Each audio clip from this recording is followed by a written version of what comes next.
He is the CEO of Future Commerce. Give a big round of applause to Phillip Jackson, everybody. I want to tell you guys a story. I have become fascinated over the past few years with one particular image and a particular story that I think encapsulates the moment that we live in right now, because we are endlessly chasing trends in our industry. Who feels like you are on a roller coaster ride of chasing trends? Anyone? Show of hands. There's always something happening in our industry where you feel like you are throwing tactic after tactic, trend after trend. You're opening ChatGPT, you're trying to figure out the next thing to plug in, and then here comes another campaign that, is the next big thing, and here we go. I'm going to tell you, here's a few that have hit recently. Here's a few big campaigns that have hit recently, and I looked at them, and it immediately made sense to me. Why have these made such a big impact in culture? Why did these, in particular, make an impact in our culture? You don't have to answer. I'm just letting it sit there for a pregnant pause. So what is the difference between a campaign that everybody recognizes that becomes a meme and an impact in our culture, something that is remembered and is frozen in time that we will all talk about in 5, 10, 15 years? There's a massive difference. And I'm going to explain to you a framework today for how you can tell the difference between a cultural impact and how you can link that back to commerce, between that and a flash in the pan. It has a lot to do with this image, which I think is the most important image that has ever been taken in the history of mankind. So let's go back in time. This is 1938. In 1938, humans did something really incredible. At the World's Fair, we buried a time capsule. In 1938, we created a brand new alloy made out of copper. The Westinghouse Corporation, a consumer brands corporation that also had a power and energy play in the coming nuclear age, decided that they would create an expansive catalog of human civilization, and they would bury it about 50 to 100 feet below ground. And their audacious plan would be that this time capsule would last for 5,000 years. The Westinghouse Corporation, still exists today. They still exist in our culture. You can buy their light bulbs, right? Anybody have Westinghouse light bulbs in their house? Probably. Today, they're a little bit of a different corporation. But the Westinghouse Corporation set out to create what I believe is one of the most expansive, most incredible, most comprehensive catalogs and snapshots of our culture. And as I began to look into this time capsule, it caught my eye. I began to think about what will ever be remembered in 5,000 years? What did the world look like 5,000 years ago? So when you're thinking about what you put into a time capsule, what kinds of things would be remembered in 5,000 years? And they had incredible obstacles to overcome. And I started to think to myself, what is existential crisis territory here? What am I doing that has any significance whatsoever? There's nothing that I'm doing that is time capsule worthy that would go into a time capsule to be remembered for 5,000 years. That's it. Let's pack it all up and go home. And the reason that I think so deeply about these things is because that's my job. I have a thesis that the world that we live in right now, our entire culture is obsessed with buying things. Or the way I say it is that commerce is our culture. When we wake up in the morning, the first thing on our minds is what to buy next. I know this because I study this for a living. Over the holidays, I asked 2,000 consumers in a study, what do you do when you wake up in the morning? And 50% of them said that before noon they make their first purchase, and the other 50% of them said that they can't stop thinking about their next purchase. Every single day we wake up with the next thing to purchase on our minds. Future Commerce is the name of my organization. We advise brands and we publish media for brands, technologists, SaaS companies, for you to see around the next corner. How do we do that? We do that through media like insights, research, newsletters, strategy, podcasts, and publications like our book. We have a bookshop here today. You can go buy my book. It's called Lore. A little bit about that more in the future. And also experiences. We have a summit every year in New York City. But what would I put into a time capsule that we would bury in the World's Fair? Well, I looked into what they did bury, right? And you've probably seen this, in popular culture. We've memorialized this. Anyone see Men in Black? You've seen the World's Fair site before. We don't talk a lot about the actual thing that's buried there. The time capsule of Kupaloi is what it's called. And in 1938, 1939, they commissioned an entire commission of experts. They brought people together and they said, what would the world look like in 5,000 years? What kind of technological hurdles will we have to overcome? We'll have to think about the elements, right? We don't want this time capsule to be, to waste away. We don't want it to rust, right? We don't want critters to get into it. That's one challenge to overcome. Humans like to dig things up. I don't know if you know this. We're very curious creatures. What happens if we forget where it is? We want it to be remembered. And so they set out in this whole futurism mode, and they hired a number of futurists to think about a future world, and they had to incorporate what I think is an incredible campaign. They published a book to be distributed to monasteries all over the world. They said media is the way. Mythology is the way that with this time capsule will be remembered. We're going to publish a book. We're going to put it in the Library of Congress. We're going to put it all over the world so that people will never forget that this time capsule exists, where it's buried, and what is inside it. Because it's not enough to know that it's there. We need to know what's inside it so nobody gets curious. Because the next thing about a time capsule is, we may not want to dig it up. You wonder what's inside it. We want to know what's inside it. We want to open it up. But even if you open it up in 5,000 years, it's not any good if you don't know how to decipher the goods inside of it. They had to make a Rosetta Stone, because our language may not exist as we know it in 5,000 years.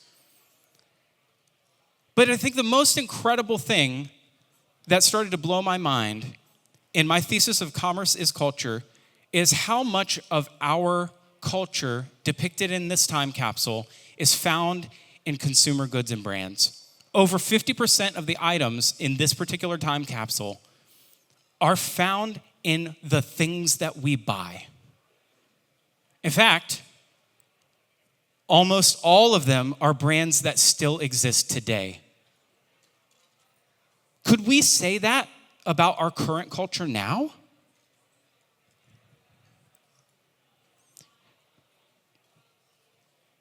People wanted so badly to be part of this. They came for years to the site, and they would sign a book of record. They would sign in at the site of the World's Fair. There is a literal book of people that visited that they signed their name into the book, and it's buried in the time capsule of Kupaloi.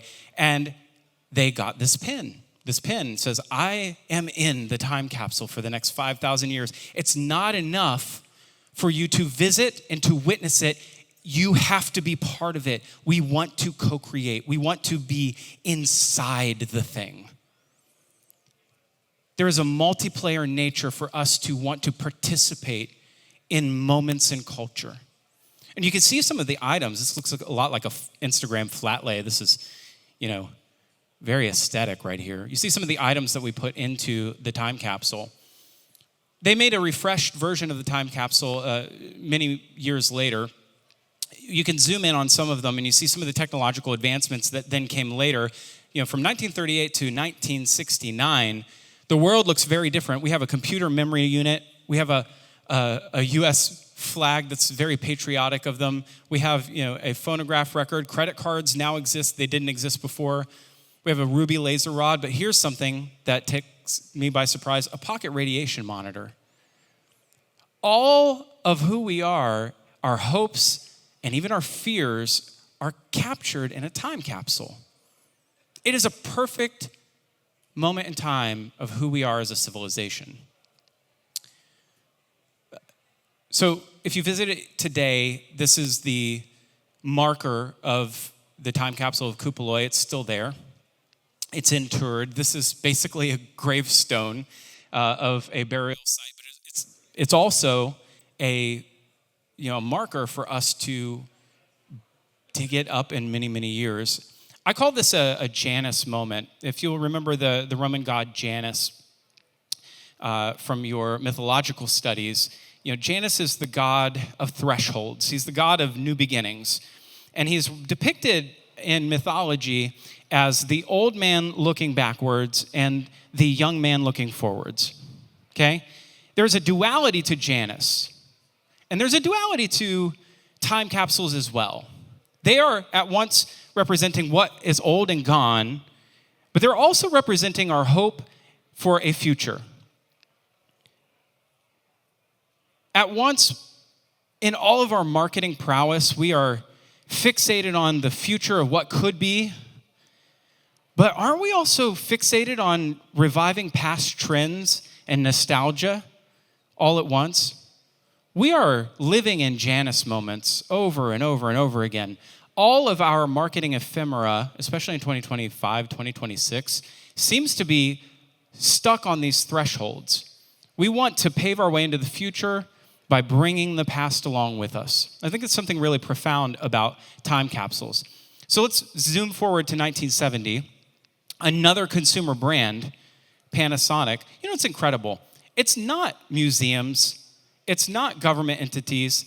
It's consumer brands that are creating the greatest record of human civilization for the next 5,000 years. Let's let that sink in for a moment. A commission from Panasonic, which was then called the Matsushita Electric Company in Osaka for another World's Fair, was commissioned, and they spent 3 years putting together another time capsule. And they said, we're going to do even better than the World's Fair in New York because we're so much more precise here in Japan. They created an incredible record with over 5,000 items now, and it's a much larger affair. It's a very, very large urn that they've buried there in Osaka. You can go see it. It's still at the Osaka Castle.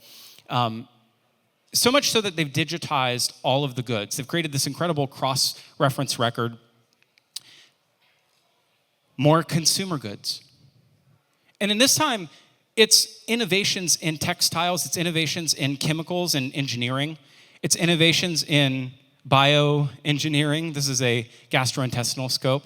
This is not just who we are, it's our technological advancement of who we want to become. In fact, when you look at the immensity of it all, it really comes down to, it's not just who we are, it's a snapshot of what we buy and how we belong.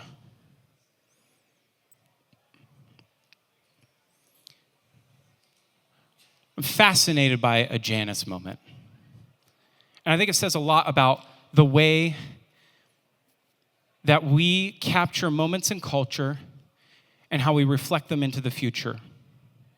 Okay, what does this all have to do with anything at this conference? What does it have to do with brands and marketing? I'm going to tell you. There is an incredible brand now that Rick Owens has created a fashion line and a line of furniture. And his greatest inspiration is a philosopher, a guy named Paul Virilio, who wrote a lot on architecture and a lot on consumer psychology and philosophy of architecture.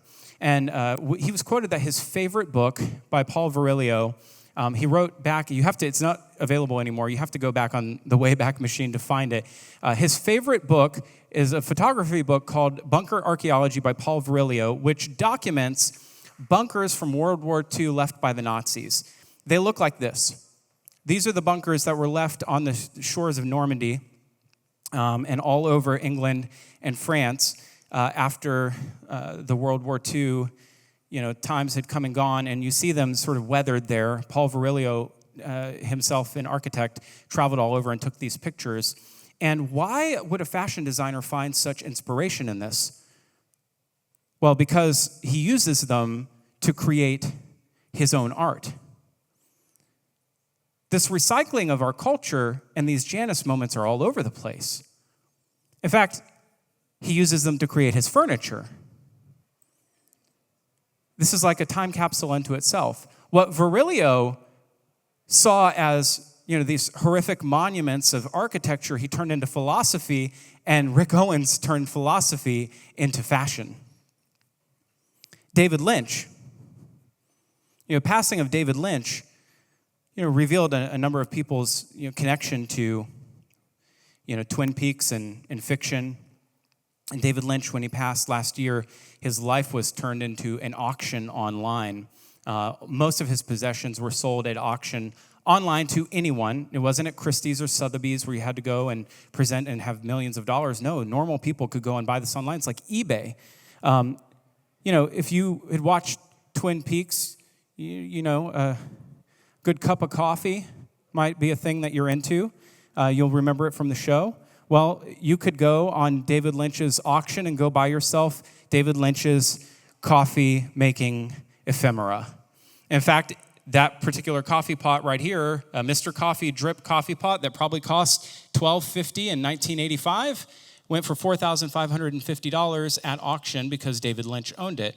And not far off from his collection of his Mulholland Drive award-winning, Oscar-nominated screenplays, $6,500, his coffee pot is not too far off from that. What happens next? YouTubers get on the auction, and they make content out of it. This is a Janice moment. Here's another one. We were just talking about this. This is the framework that we need to take a notice of. We have an opportunity in our industry to make impacts in culture, and we have to recognize them. Are they fleeting? Are they moments for us to co-create and give back? How do we activate people into co-creating with us? How do we reference the past? How do we activate in the future, activate in the present, and how do we send it on into the future? This is a wonderful example of this. Friend.com, much derided, much celebrated, has an AI device. They created a campaign that left just enough white space for people to write their reactions right there on the subway sign. One of the incredible things is how the community co-created along with Friend by creating a digital experience. This is a video. I'll play it now. Well, that was a video. Imagine that spray paint. There you go.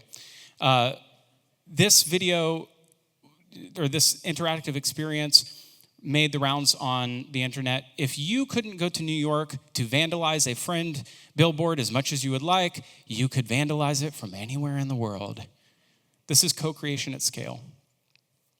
Who saw the Marty Supreme activation?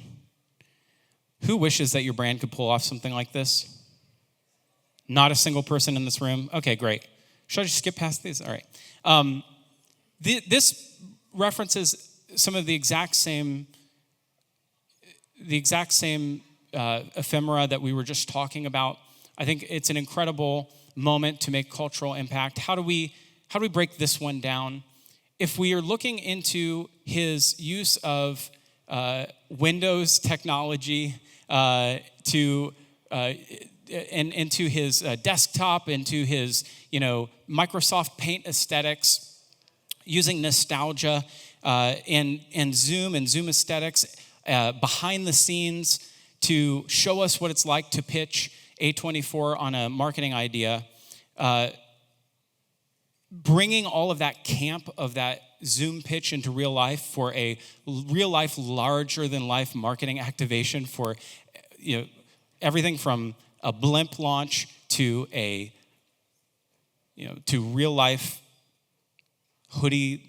I thought drop culture was done. People are lining up around the block for a hoodie that they didn't even know they wanted 10 minutes ago, to actually showing up on the Wheaties box with a fictional character for one of the very first times, to another meme that has been all over the internet is activating at the Sphere.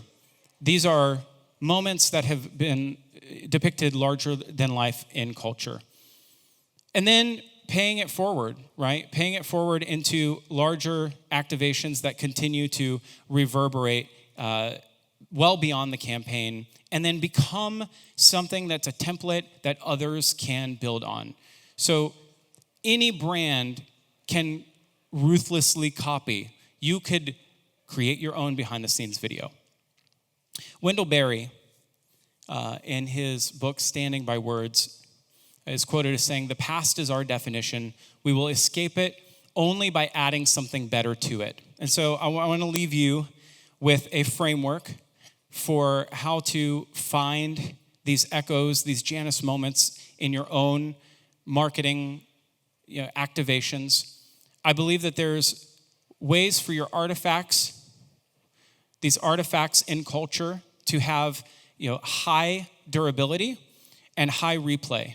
And if you think about things that we think of as high cultural impact brands, right? High cultural impact brands, everything from our memory of our cultural experience with an iPod and those white headphones for the very first time. We'll never forget those. Maybe the iPod, the commercials with the black silhouettes and the dancing. Those are things that we can remember. They're also things that have been memified and copied endlessly in our culture.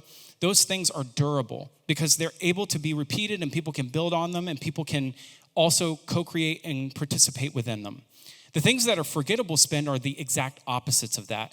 They're things that are standard, the things that nobody wants to participate in. They're things that you would never put into a time capsule. They're things that are so highly personal or so highly disposable that you would never want to remember as a cultural moment.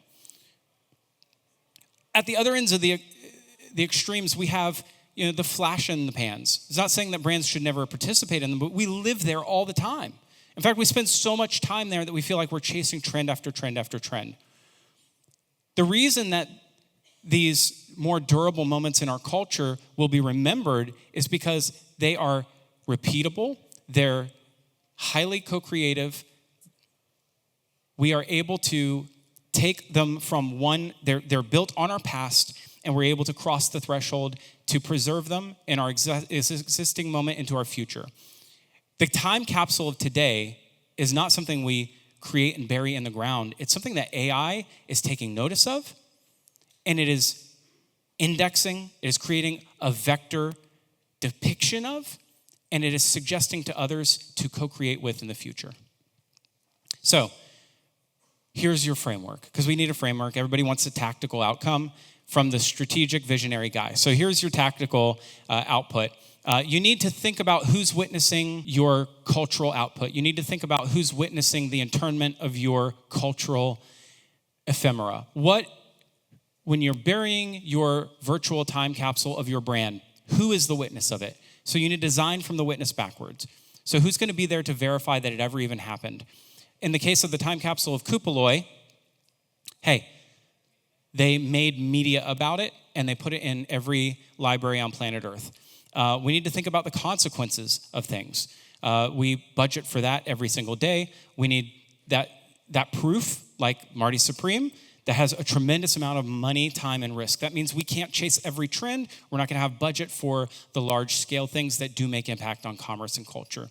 And then we need to write the future caption. What's the screenshot going to say? How is AI going to talk about it? We've heard a lot about AEO, GEO here. You'll continue to hear about that, but we need to work backwards from those moments. Okay, I gave you a really big teaser in the beginning. I want to wrap it up here. I told you I've been fascinated with the time capsules. This is the most important one that's ever been made. In 1977, project began at NASA, funded by Carl Sagan. And Carl Sagan created a golden record. Has anyone ever heard of this? All right. You are the first room where hands went up here. All right, ending on a solid note. Carl Sagan created a golden record. It went up on 2 space voyages. One was called Voyager 1, Voyager 2. It was a subject of a Star Trek movie. It's hard to miss in our culture. On these records are photos of our civilization, a record from our most famous president, in a message from our most famous president, Jimmy Carter.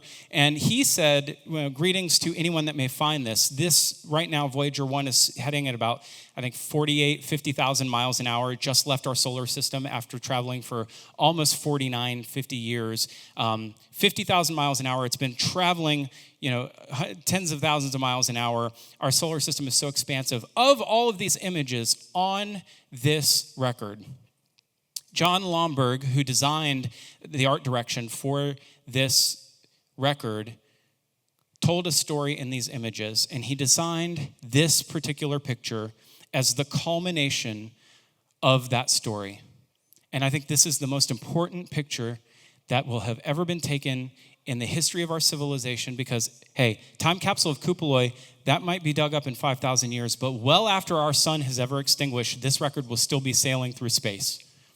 And when some civilization finds that record, God willing, and they have a record of who we were, there will be a Janus moment when they say, who were we? What did we care about? How did we behave? What is the snapshot of our culture? What did they care about? And it was a Cornell researcher and John Lomberg of NASA who did the art direction that said, this is the ultimate picture of who we are. And it's told through a series of images.